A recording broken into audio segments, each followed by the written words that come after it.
சாரதா விஜய்க்கு கால் பண்ணி இந்த மாதிரி காவேரி கோவமாக வீட்டுக்கு வந்துட்டுருக்க விஷயத்த சொல்கிறாங்க. அது மட்டும் இல்லாமல் நீங்கள் எதுக்காக உங்களோட ஒய்ஃப் இறந்து போகலை, உயிரோடு தான் இருக்கான்னு சொல்லிட்டு காவேரி கிட்ட சொன்னீங்கன்னு சொல்கிறாங்க.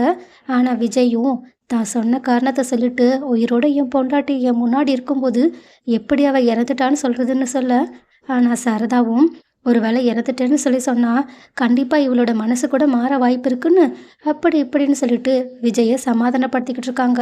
அதனால் விஜயுமே சரி விடுங்க, காவேரி வரட்டும், இந்த பிரச்சனையை நான் இப்போவே தீர்த்து வச்சிடறேன்னு சொல்லிக்கிட்டு இருக்கும்போதே கரெக்டாக அங்கே காவேரியுமே வந்து தூங்கிக்கிட்டு இருக்க அம்மாவை ராதா சித்திக்கிட்ட கொடுத்துட்றாங்க. அவங்களுமே அம்மாவை உள்ளே படுக்க வச்சுட்டு வந்ததுக்கப்புறமா கோவத்தோட எங்கே அவருன்னு சொல்லிட்டு விஜயையும் கூப்பிட்றாங்க. விஜயும் அங்கே வந்துடுறாங்க. தாத்தாவும் காவேரி கோவமாக இருக்கிறத பார்த்துட்டு அவங்கள சமாதானப்படுத்த ட்ரை பண்ணுறாங்க. ஆனால் விஜயும் பரவாயில்ல, அவங்க ஏதோ முக்கியமான விஷயத்த சொல்லணும்னு சொன்னாங்க. இப்போ தான் அவங்க அம்மாவும் என்கிட்ட கால் பண்ணாங்க. ஸோ நீங்கள் அமைதியாக இருங்க, அவங்க பேசட்டும்னு சொல்ல, ஆனால் காவேரியும் என்ன அப்படியே நியாயமாக பேசுகிற மாதிரி பேசிக்கிட்டு இருக்கீங்கன்னு கண்ணா பின்னான்னு வந்த உடனேயே எல்லாரையுமே செம்மையை திட்ட ஆரம்பிக்கிறாங்க. உடனே தாத்தாவும் இதுக்கும் விஜய்க்கும் எந்த சம்மந்தமும் இல்லை, தப்பெல்லாம் எங்கள் பேர்லன்னு சொல்ல வராங்க. ஆனால் காவேரியும் அதை கொஞ்சம் கூட காதலியே வாங்காமல் எல்லாரையுமே திட்டி முடிச்சுட்டு அங்கேருந்து விறுவிறுன்னு கிளம்பி போகிறாங்க. அதுக்கப்புறமா விஜயும் என்ன நீங்கள் நினச்ச மாதிரி எல்லாம் நடந்துருச்சு போலையே அப்படின்னு சொல்லிட்டு அவங்களுமே அவங்க பங்குக்கு தாத்தாவையும் அவங்களோட குடும்பத்தையும் திட்டி தீர்த்துட்டு அங்கே வந்து காவேரியோட பின்னாடியே ஓடி போகிறாங்க. ஆனால் காவேரியும் கோவத்தில் வெறும் நடந்து போய்கிட்டே இங்கே பாருங்கள், இதுக்கு மேலேயே என்கிட்ட இப்படிலாம் அட்வான்டேஜ் எடுத்துக்காதீங்கன்னு திட்டுறாங்க. ஆனால் விஜயும் இங்கே பாருங்கள், தயவு செஞ்சு கேளுங்க, உண்மையாகவே என்னோட வீட்டு ஆளுங்க அங்கே வந்து இப்படி பேச வர்றது எனக்கு சுத்தமாக தெரியாது. ஏன் தெரிஞ்சிருந்தால் மட்டும் நீங்கள் என்ன பண்ணியிருப்பீங்க? கண்டிப்பாக அதை தடுத்து நிறுத்தியிருப்பேன். முதல்ல உங்ககிட்ட நான் சாரி கேட்க தான் வந்தேன்னு சொல்லிட்டு அவங்கக்கிட்ட சாரி சொல்லிவிட்டு, நான் உங்ககிட்ட காலையில் சொன்னல என்னோடய ஒய்ஃப் இன்னும் உயிரோடு தான் இருக்காங்க, நாங்கள் பிரிஞ்சிருக்கோன்னு. ஆனால் அது சுத்த போய் என்னோடய ஒய்ஃப் நீங்கள் ஃபஸ்ட்டு சொன்ன மாதிரியே என்னோடய குழந்தை பிறக்கும் போதே இறந்து போயிட்டாங்கன்ட்டு அவங்களோட மனசை கல்லாக்கிக்கிட்டு காவேரி இறந்துட்டாங்கன்னு சொல்லிட்டு அவங்கக்கிட்டேயே சொல்லிக்கிட்டு இருக்காங்க. இதை கேட்டுட்டு இவ்வளோ நேரம் கோவத்தில் இருந்த காவேரிக்கும் இப்போ தான் விஜயையும் அம்மாவையும் பார்க்கும்போது ரொம்பவே பாவமாக இருக்குது. இதை விஜயுமே கவனிக்கிறாங்க. அதுக்கப்புறமா காவேரியும் இங்கே பாருங்கள், நீங்களும் அம்மாவும் எவ்வளோ கஷ்டப்படுறீங்கன்னு எனக்கு நல்லா புரியுது. ஏன் அம்மா இல்லாமல் அம்மா எவ்வளோ கஷ்டப்படுறான்றதை பார்க்கும்போதே எனக்கு ரொம்பவே பாவமாக இருக்குது. பட் அதுக்காகலாம் என்னால் உங்களெல்லாம் கல்யாணம் பண்ணிக்க முடியாது. நீங்கள் என்கிட்ட சொன்ன மாதிரி இதுக்கப்புறமா இந்த பேச்சை பேசக்கூடாது, ஓகேவா?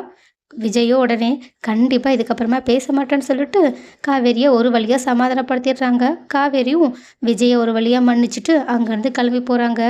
இதை பார்த்ததுக்கப்புறமா விஜய்க்கு மனசு ஃபுல்லாக இன்னும் இந்த காவேரியோட கோவம் மாறவே இல்லைன்னு சந்தோஷம்தான் இருக்குது.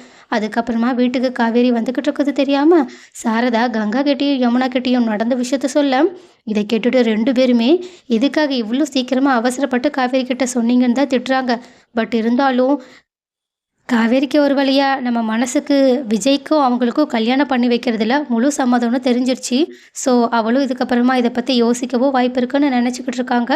அண்டு கரெக்டாக அந்த நேரமாக பார்த்து காவேரி வர, காவேரியுமே என்ன இவங்களுக்கு சப்போர்ட் பண்ணுவாங்கன்னு சொல்லிட்டு அவங்கக்கிட்ட பேசினா கங்காவும் யமுனாவும் வழக்கம் போல் விஜய்க்கும் சாரதாவுக்கும் தான் சப்போர்ட் பண்ணிக்கிட்டு இருக்காங்க. இதை பார்த்துட்டு காவேரி செம்ம கோபத்தோட ரெண்டு பேரையுமே திட்டிட்டு உங்களுக்குலாம் என்ன தான் ஆச்சுன்னு தெரியலையேன்னு சொல்லிட்டு அவங்க ஃபோனை வச்சுட்டு போயிடுறாங்க.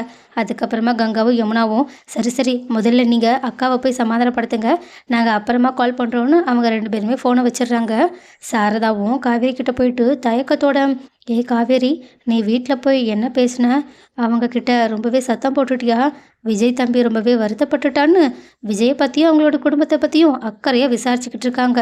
இதை கேட்க காவேரிக்கு இன்னும் கோபம் தான் வருது. அதனால் அவங்க கோபத்தோட, ஏம்மா நீ என்னை பற்றி கொஞ்சம் கூட யோசிக்க மாட்டியா? ஏதோ 4 நாள் பழகினவங்களுக்காக நீ என்னோட வாழ்க்கையவே இப்படி பணைய வைக்க துணிஞ்சிட்டல்ல, போ, இதுக்கப்புறம் நீ என்கிட்ட பேசாத, எனக்கு உன்கிட்ட கூட பேச கோபமாக வருது. என்ன விஜய் வேணால் கொஞ்சம் நல்லவங்களாக இருக்காங்க. என்ன விஜய் நல்லவங்களாக இருக்காங்களா? அப்போனா நீ அவங்க மேலே கோபப்படலையா? இல்லை, இந்த விஷயம் அவங்களுக்கே தெரியாதான்.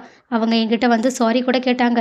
ஆனால் ஒன்று, அவங்களுக்கு என் மேலே எவ்வளோ அக்கறை இருக்கோ அதில் பாதி கூட உனக்கு என் மேலே இல்லைன்னு சொல்லிட்டு அவங்க கோபப்பட்டு போகிறாங்க. ஆனால் சாரதாவுக்கோ இந்த விஷயத்தில் ரொம்பவே சந்தோஷமாக தான் இருக்குது. ஏன் நைட்டு கூட விஜய் காவேரிக்கு வாய்ஸ் மெசேஜ்லாம் அனுப்பிட்டுருக்காங்க. ஏன் விஜயோட வாய்ஸை கேட்டுட்டு காவேரிக்கு ரொம்பவே சந்தோஷமாக இருக்குது. அதனால் அவங்க சாரதாவுக்கே தெரியாமல் விஜய்க்கு ரிப்ளைலாம் பண்ணிக்கிட்டு இருக்காங்க. பட் இதை ஒன்றும் சாரதா நோட் பண்ணாமலாம் இல்லை. அவங்க இப்படி திருட்டுத்தனமாக காவேரி விஜய் கிட்ட பேசுகிறத பார்த்துட்டு ரொம்பவே சந்தோஷம்தான் பட்டுக்கிட்டு இருக்காங்க. ஸோ விஜய் நினச்ச மாதிரியே காவேரி கொஞ்சம் கொஞ்சமாக விஜயை விரும்ப ஆரம்பிக்கிறாங்க. ஸோ 2 பேருமே காதலிச்சு மறுபடியுமே சீக்கிரமாக கல்யாணம் பண்ணிக்கிட்டா நல்லா இருக்கும்னு யாரெல்லாம் நினைக்கிறீங்க?